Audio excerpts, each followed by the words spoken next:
Hey guys வணக்கம். Video click பண்ணதுக்கு நன்றி. ஸோ இந்த வீடியோவில் ஒரு சூப்பரான பிரியாணி ரெசிபி தான் பார்க்க போகிறோம். இது பார்க்க நான்வெஜ் மாதிரி இருக்கும், ஆனால் நம்ம பலாக்காய் இருக்குல்ல, பிஞ்சு பலாக்காய், அதை யூஸ் பண்ணி தான் நம்ம பிரியாணி செய்ய போகிறோம். டேஸ்ட் வைஸ் உண்மையாலுமே ரொம்ப நல்லாயிருக்கும். ஸோ இந்த வீடியோ உங்களுக்கு கண்டிப்பாக யூஸ்ஃபுல்லாக இருக்கும்னு நினைக்கிறேன். எந்த டிலேவுமே இல்லாமல் டைரெக்டாக வீடியோக்குள்ளே போயிடலாம்.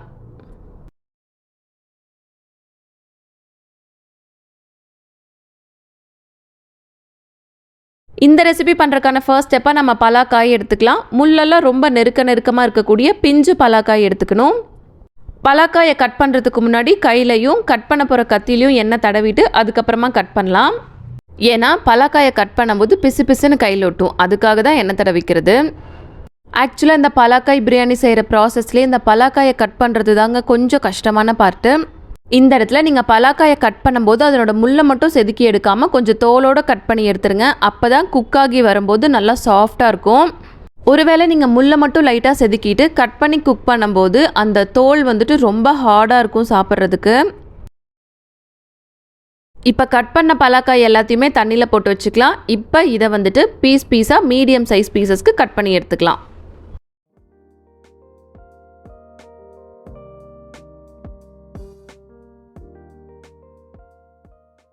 இந்த சைஸ்க்கு கட் பண்ணி எடுத்துக்கோங்க. இதை விடவே சின்னதாக பொடியாக வெட்டிட்டிங்கனாலும் சீக்கிரமாக கரைஞ்சி போயிடும். இல்லை இதை விட பெருசாக பண்ணிட்டீங்க அப்படின்னா குக்காகி வரும்போது ரொம்ப ஹார்டாக இருக்கும். ஸோ இந்த மாதிரி மீடியம் சைஸ் பீசஸ்க்கு கட் பண்ணி எடுத்துக்கோங்க. இப்போ நம்ம பிரியாணி செய்ய ஸ்டார்ட் பண்ணிடலாம். அதுக்கு நம்ம ஒரு அகலமான குக்கர் எடுத்துக்கலாம். பிரியாணிக்கு எண்ணெய் கொஞ்சம் அதிகமாக இருந்தால் நல்லாயிருக்கும். அதனால் இந்த சின்ன சைஸ் கரண்டியில் நான் 5 கரண்டி எண்ணெய் சேர்த்துருக்கேன். எண்ணெய் ஓரளவுக்கு லைட்டாக சூடாகி வரும்போது 1 கரண்டி நெய் சேர்த்துக்கிறேன். நம்ம சேர்த்த ஆயில் ஓரளவுக்கு சூடானதுக்கப்புறமா இதில் பிரியாணி ஸ்பைசஸ் எல்லாம் சேர்த்துக்கலாம். அதுக்கு 1 பிரியாணி இலை, 1 இன்ச் பட்டை, 1 நட்சத்திர சோம்பு, 3 ஏலக்காய், கொஞ்சமாக கல்பாசி, 2 கிராம்பு சேர்த்து ஒரு தடவை நல்லா வணக்கி விட்டுடலாம். இப்போ நம்ம சேர்த்த பிரியாணி ஸ்பைசஸ் எல்லாம் எண்ணெயில் நல்லா பொரிஞ்சு வந்ததுக்கப்புறமா இந்த இடத்துல நம்ம 1 கிலோ பிரியாணி செய்ய போகிறோம். அதுக்கு 4 பெரிய வெங்காயத்தை இப்படி ஸ்லைஸாக நீல வாக்கில் கட் பண்ணி அதையும் எண்ணெயில் சேர்த்து நல்லா கோல்டன் ப்ரௌன் கலர் ஆகிற வரைக்கும் குக் பண்ணி எடுத்துக்கலாம். இப்போ ஒரு கொஞ்ச நேரத்துலேயே நம்ம சேர்த்த வெங்காயம் ஓரளவுக்கு நல்லா கண்ணாடி மாதிரி வெந்திருக்கும். இந்த ஸ்டேஜில் இதில் 4 பச்சை மிளகாய், 2 table spoon Kashmir chilli powder சேர்த்து ஒரு தடவை நல்லா மிக்ஸ் பண்ணி விட்டுக்கலாம். நம்ம எண்ணெயிலேயே காஷ்மீர் சில்லி பவுடர் சேர்க்கும் போது பிரியாணிக்கு நல்லா கலர் கொடுக்கும். அதனால இப்போ ஒரு தடவை எல்லாத்தையும் நல்லா மிக்ஸ் பண்ணி விட்டதுக்கப்புறமா நம்ம சேர்த்த வெங்காயம் எண்ணெயிலேயே நல்லா வதங்கி சுருங்கி வர அளவுக்கு குக் பண்ணி எடுக்கணும்.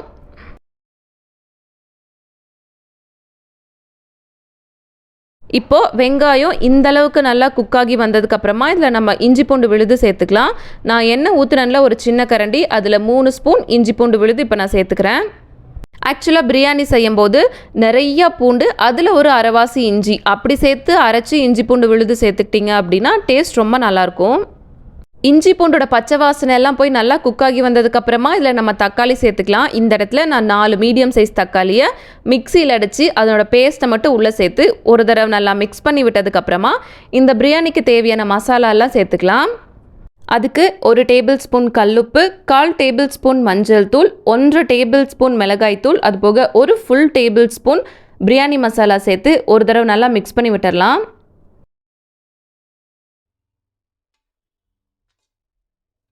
நம்ம சேர்த்த மசாலாவை வெங்காயம் தக்காளி கூட நல்லா மிக்ஸ் பண்ணி விட்டதுக்கப்புறமா இதில் நம்ம தயிர் சேர்த்துக்கலாம். நான் இஞ்சி பூண்டு போட்டனில் ஒரு சின்ன கரண்டி, அதில் 3 ஃபுல் கரண்டி தயிர் சேர்த்து ஒரு தடவை நல்லா மிக்ஸ் பண்ணி விட்டுக்கலாம். அடுத்து இதிலேயே ஒரு கை சின்னதாக கட் பண்ண கொத்தமல்லி இலை, ஒரு கை சின்னதாக கட் பண்ண புதினா இலை, இந்த ரெண்டையும் சேர்த்துட்டு ஒரு தடவை நல்லா மிக்ஸ் பண்ணி விட்டதுக்கப்புறமா இது நல்லா வெந்து எண்ணெய் பிரிஞ்சு வர அளவுக்கு குக்காகி வரணும். இப்போ இந்த அளவுக்கு நல்லா குக்காகி எண்ணெய் பிரிஞ்சு வந்திருக்கணும். நீங்கள் ஸ்மெல் பண்ணி பார்த்தீங்கனாலே பச்சை வாசனைலாம் இல்லாமல் நல்லா குக் ஆகிருக்கணும். இந்த ஸ்டேஜில் நம்ம சின்னதாக கட் பண்ணி வச்சுருக்கோம்ல பலாக்காய், அதை உள்ளே சேர்த்து ஒரு தடவை நல்லா மிக்ஸ் பண்ணி விட்டுக்கலாம். பலாக்காயை மசாலாவோட நல்லா மிக்ஸ் பண்ணி விட்டதுக்கப்புறமா இதில் 2 டம்ளர் தண்ணி சேர்த்துட்டு தேவையான அளவு உப்பு சேர்த்துக்கலாம். இந்த இடத்துல நான் 1 டேபிள் ஸ்பூன் கல்லுப்பு சேர்த்து ஒரு தடவை நல்லா மிக்ஸ் பண்ணி விட்டதுக்கப்புறமா லிட்டு போட்டு க்ளோஸ் பண்ணி 2 விசிலுக்கு குக் பண்ணி எடுக்க போகிறோம்.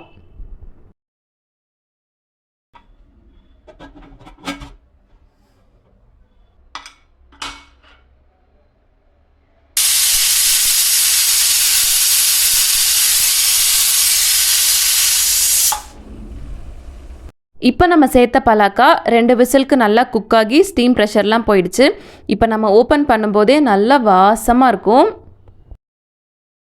இப்போ இது ஒரு தடவை நல்லா மிக்ஸ் பண்ணி விட்டதுக்கப்புறமா நம்ம சேர்த்த பலாக்கா உப்பு இருக்கா, அது போக நல்லா வெந்துருச்சான்னு ஒரு தடவை டேஸ்ட் பார்த்துக்கலாம்.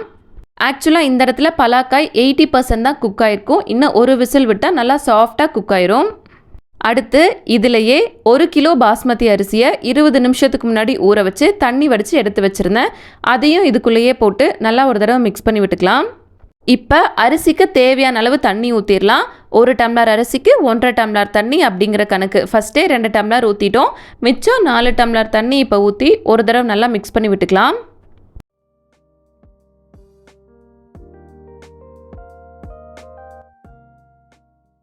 தண்ணி லைட்டாக கொதிச்சு வரும்போது உப்பு இருக்கான்னு டேஸ்ட் பார்த்துட்டு தேவைப்பட்டால் இன்னும் கொஞ்சம் கூட உப்பு சேர்த்துட்டு லைட்டாக அடியிலேருந்து ஒரு தடவை பரட்டி விட்டுக்கலாம். ரொம்ப போட்டு கிளற வேண்டாம்.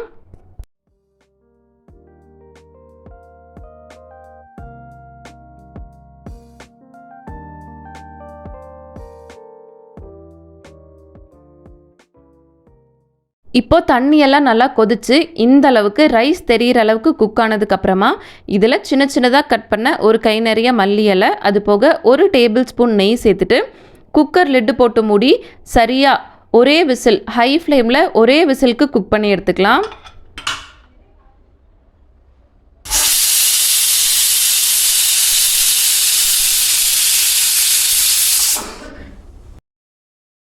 ஒரு விசிலுக்கு நல்லா குக் ஆகி ஸ்டீம் ப்ரெஷர்லாம் போய் ஒரு 15 மினிட்ஸ் ஆயிடுச்சு. இப்போ ஓப்பன் பண்ணி பார்த்தோம் அப்படின்னா உதிரி உதிரியாக நம்ம பிரியாணி சூப்பராக ரெடி ஆயிருக்கும். ஆனால் இது இன்னும் ஃபுல்லாக கம்ப்ளீட் ஆகலை. இப்போ இது மாதிரி சைடில் லைட்டாக ஒரு தடவை கிளறி விட்டதுக்கப்புறமா இதை இன்னொரு அகலமான பாத்திரத்தில் மாற்றிக்கலாம்.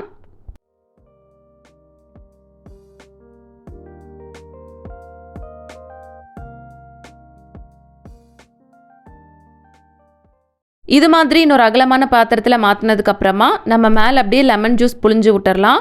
1 கிலோ பிரியாணிக்கே 1/2 லெமன் போதுமாக இருக்கும். இப்போது லெமன் சேர்த்ததுக்கப்புறமா இந்த மாதிரி லைட்டாக ஒரு தடவை கிளறி விட்டதுக்கப்புறமா நீங்கள் சர்வ் பண்ணிங்க அப்படின்னா செம்ம டேஸ்ட்டாக இருக்கும். ஸோ இந்த ரெசிபியை நீங்களும் வீட்டில் இதே மாதிரியே ட்ரை பண்ணி பாருங்கள். டேஸ்ட் வைஸ் உண்மையாலுமே ரொம்ப நல்லாயிருக்கும். பலாக்காயை சூஸ் பண்ணும்போது மட்டும் சின்ன சைஸில் இருக்கக்கூடிய முள்ளெல்லாம் ரொம்ப நெருக்கமாக இருக்கக்கூடிய பலாக்காயை சூஸ் பண்ணிக்கோங்க.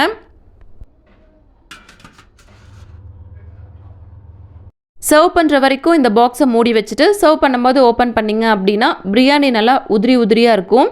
இப்போ பாருங்களேன், ஒரு பீஸ் எடுத்து நான் ப்ரெஸ் பண்ணி காட்டுறேன் எவ்வளோ சாஃப்டாக குக் ஆகிருக்குன்னு.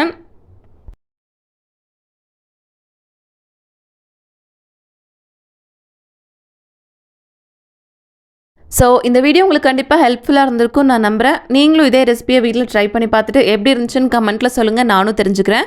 இவ்வளோ நேரம் என் வீடியோ பொறுமையாக பார்த்த எல்லாத்துக்கும் ரொம்ப நன்றி.